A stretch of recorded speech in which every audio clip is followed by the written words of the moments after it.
9. Telling tales.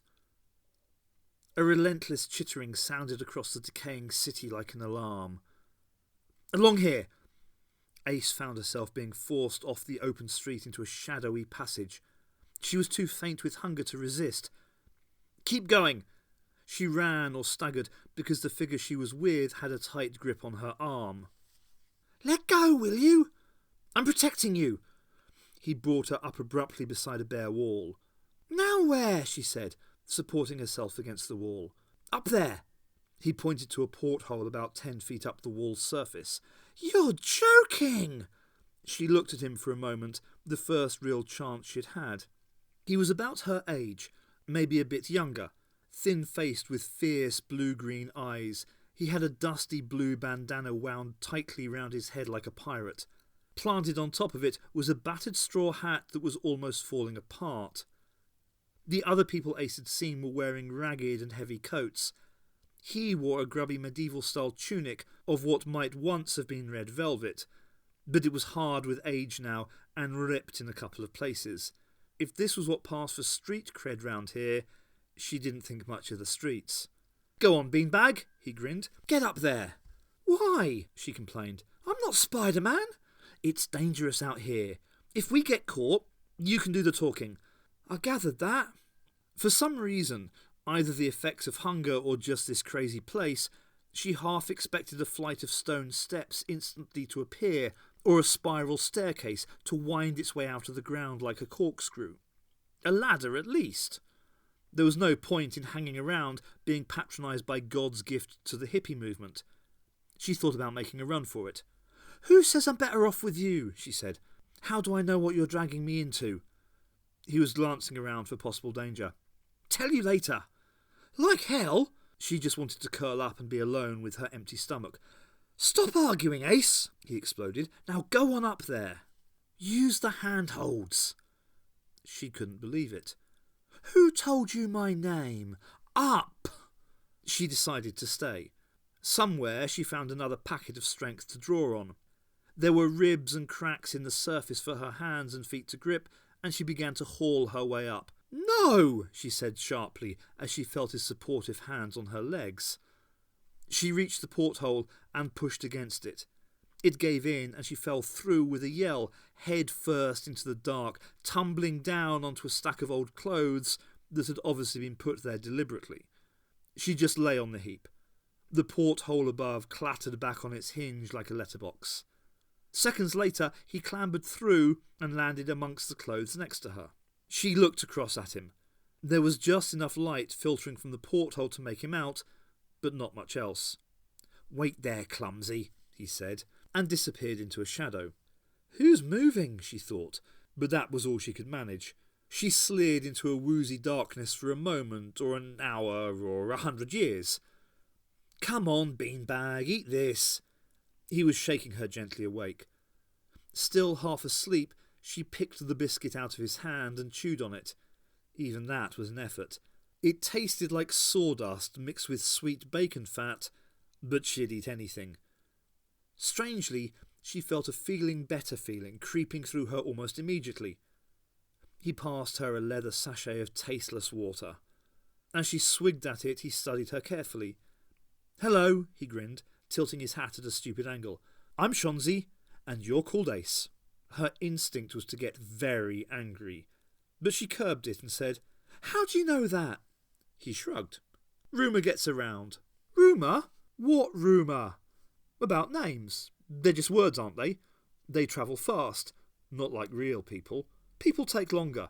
That's why we had to wait. He glanced round at things that she couldn't see in the darkness. Then he gave her another biscuit. It tasted of fruitcake. There's only one way you could know, she thought. Only one person who could have told you about me. A sense of relief swamped her. Where is he? She said. Shonzi went quiet. Even under the shadow cast by the brim of his hat, she could tell that he was frowning. He went away, he said with a niceness that was uncomfortable. What? What do you mean? When did he go away? Why didn't he wait? He turned and vanished into the shadow again. Oi! She yelled, and it echoed. I'm down here, said his voice. Keep the noise down. A flame lit, a golden light from something like a small silver candle that he was holding up in front of him. In its tiny glow she saw part of the cavernous shape of the buildings in a shell. It was stacked as far as the light went, with piles of dusty gear and rubbish like a junk shop. Shonzi came back with the light and sat by her. The flame lit one side of his face, casting the other half into darkness. "It's difficult to explain," he said. "Well, when's he coming back? When can I see him?" She knew he wouldn't be far away. The fact that the other creature from the TARDIS was here only confirmed it. "It was a long time ago." "How long? It can't be that long. What are you hiding?" Fresh worries had begun to force themselves into her thoughts. Very carefully she said, "We are talking about the Doctor, aren't we?" The light guttered out. There was no reply. "Shonzi, are we talking about the Doctor?" "Yes." He sounded almost reluctant. "Well, thank God for that. It gets hot. The light. Is the Doctor all right?" Shonzi sighed. "We'll stay here. The others won't be long." "What about the Doctor?" "You never stop asking questions," he retaliated. "Just wait, will you? It's been a long time. And when the Grumblies get here, let me do the talking." Ace flopped back onto the musty clothes, too tired to argue. "Will they know?" she asked. "Is it safe?" "Nothing's safe. I just want to know what's going on." His eyes flickered in the pool of starlight from the porthole. "Come on, Ace," he said quietly. "I thought you'd tell us that." Vale slipped into a side alley. The arteries were deserted. The phasals had gone, and so had he. Now what? The guards were still in the atrium, their high insect voices fluting and twittering urgent messages back and forth from the watchtower, instructions from the process. Vale was shaking with what he had seen. The dark apparition, the accusing finger pinning him down. Like a questioning eye, another riddle from the Sphinx. Who is to blame? An alarm bell was clanging out its threat. More guards were leaving the tower. He had no choice and no time. Find the phasals before the guards do, or there'd be a drastic drop in the population, starting with him. He could guess where they had gone. He cut a path down the grey alleys and passages that led towards the banks of the Mercury stream. That sector was quiet, often shrouded in the smoky fog that drifted across from the next city. He had long suspected that was where Shonzi had hidden himself. He decided that he would not face the process again until he had Shonzi scrabbling like a cat in a net. Halfway across a grey courtyard surrounded by thin curving pillars like grey crescent planets, he saw footprints in the dust. With no rain to wash them out and no wind to grind them down, they could have been laid an eternity ago. Vale had a memory of soft rain falling in the summer at somewhere he half remembered as a different home. He had hated it, but he still recalled the fresh green smell of the pasture fields after the rain.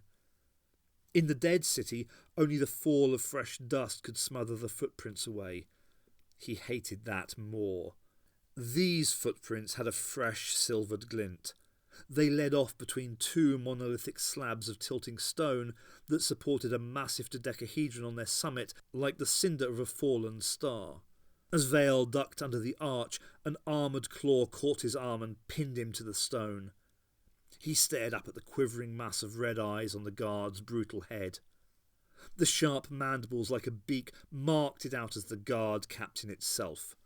A voice half-croaked, half-whispered, with a parched, guttural hatred, like dust talking. It was the voice of the process. The captain was merely its instrument. "No searching. The phasals! Why are they not searching?" Vale choked with fright.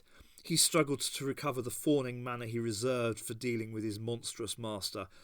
"Thank you for finding me. I was trying to warn you. There's something in that section of the city." "Shonzi Phasal." "No, not this time."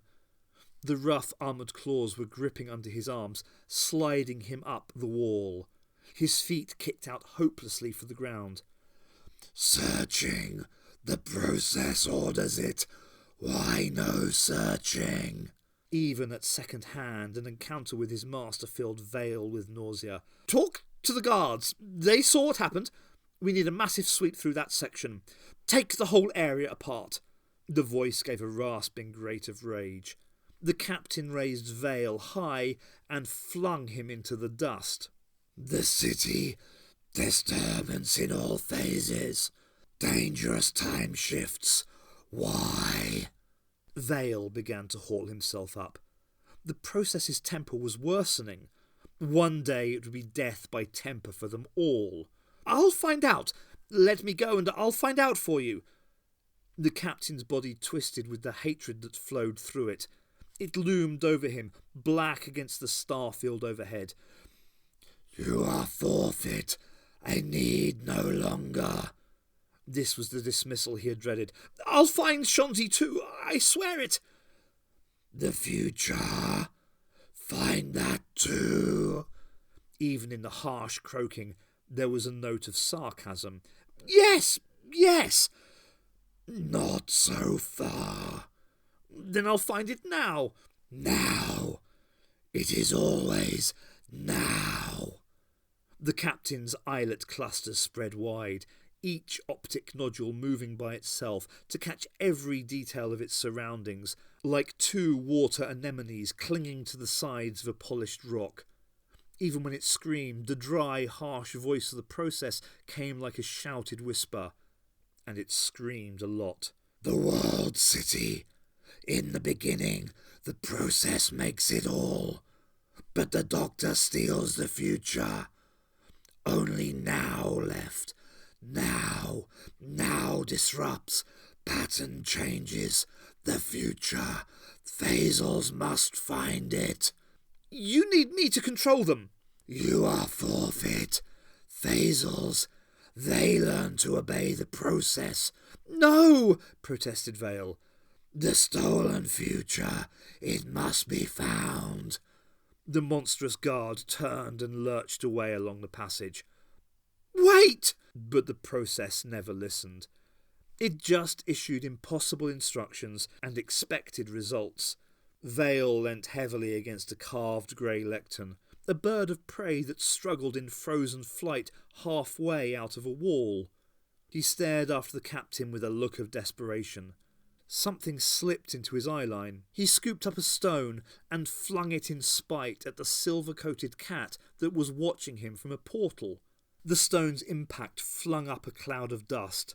When that cleared, the creature was gone. Vale stumbled away in the other direction.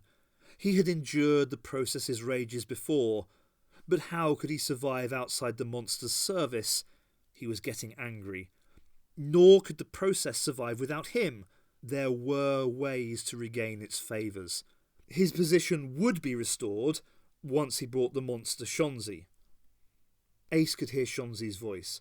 She had been woken by the sound of an argument carried on in hoarse whispers. It was still dark, and it took moments to remember where she was. Someone, Shonzi, she supposed, had laid a long, heavy coat over her to keep her warm. "Of course there's a reason for it, stupid.